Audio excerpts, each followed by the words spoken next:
Scary skeletons and shivers down your spine. Shrieking skulls will shock your soul, seal your doom tonight.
Gelo no copo, piscando a fachada. Gatinha rebola na vibe acelerada. No Prada, no Prada, no vibe acelerada. Gatinha rebola.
Trick or treat. Why are you dressed like that? Because it's my costume. All you gotta do is go to the costume store and say, make me look stupid. Don't stand like that. Bro, that's the how you problem. stood. That's not how I stand. I This didn't is stand like exactly that. I what you stand look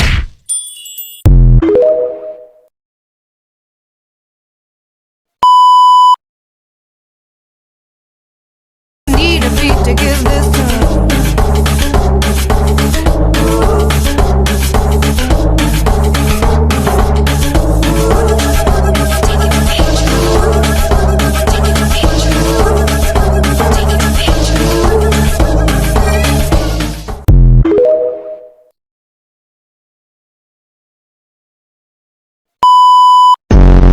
Can you stop moving around so much? It's really distracting. Shut up! You keep rolling your eyes like that, Jay? They might get stuck like that. All I can say is, running from your problems just makes them worse. Dog. Is that a unicorn? I'm having nightmares at night. Hey, the bag's almost empty. I have one chip. Bombastic side eye. What's this? We're gonna be stuck in here. Absolutely. Yeah. Nuts. Come on, let's go. Now. Oh, don't be laughing because you're going home too. Oh, y'all better update that script then because I'm not wearing that crusty, dusty, raggedy, yellow, sparkly banana looking thing.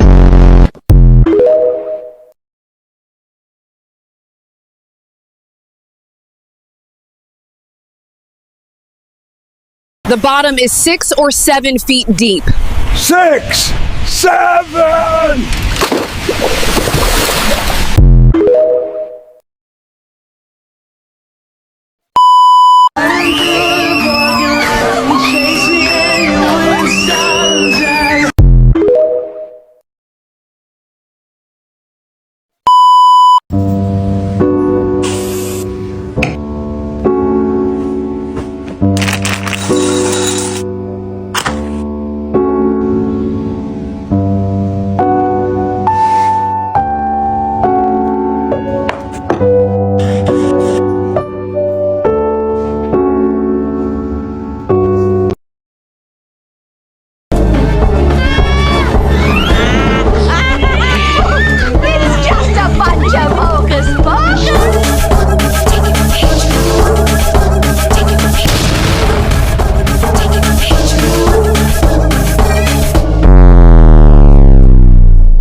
I woke up from a coma. I found something licking my face. My whole body jolted in shock. Luckily, it was just a gentle little goat. I pulled off my broken goggles, treeing to see where I had landed. But when I saw the view in front of me, I almost passed out again. I was trapped on a bare cliff like an ant. Below me was endless darkness. I looked up and saw my parachute caught on a dying tree. I turned quickly, ready to save myself. An idea came to me. I pulled out my dagger, pushed it through my shoe tip. Then I drew 2 more blades from my chest, kicked off the wall, and stabbed them into the rock. Hand and foot together, I crawled upward little by little. The method was clumsy, but it kept me alive. But after climbing just a few meters, the thin dagger suddenly snapped in half. My foot slipped, and I fell straight back to the start. Worse, the dead tree began to break from its roots. I kicked hard towards the cliff, and the dagger tried to cut through the parachute ropes. The moment the tree gave way, I cut the last rope and survived. But now without the parachute, I could only cling to the cliff face, daring not to move an inch. Just as I was losing hope, the little goat suddenly cried out. I looked up and saw it climbing easily through cracks in the wall. Hope sparked inside me again. I took a deep breath, released my hands, and lunged sideways into the crevice. Luckily, the crack wasn't too wide and my height fit perfectly.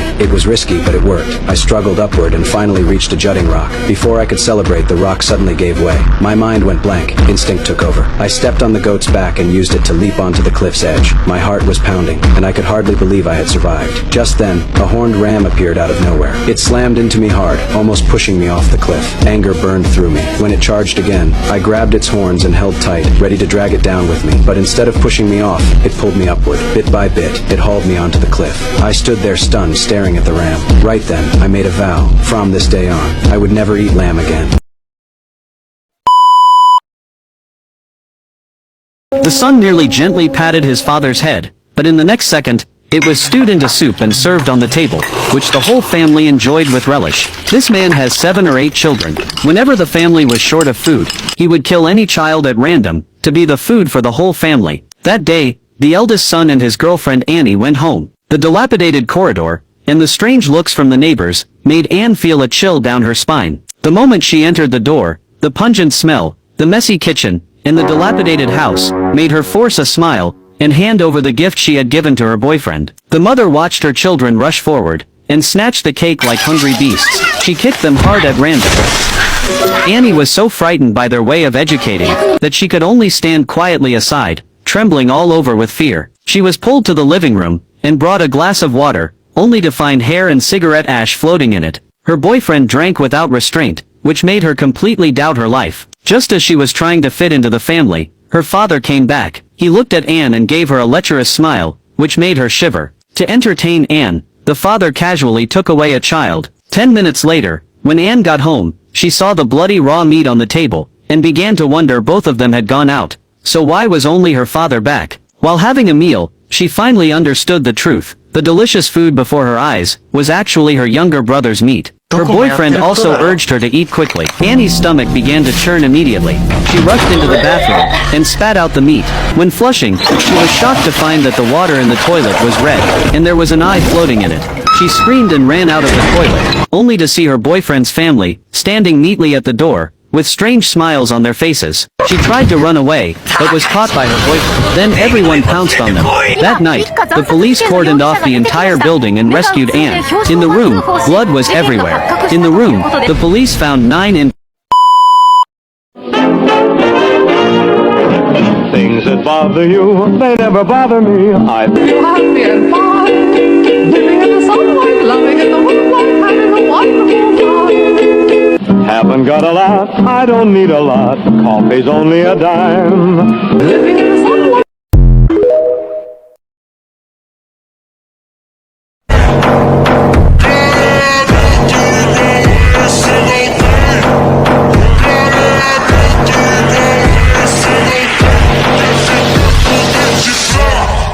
Boss is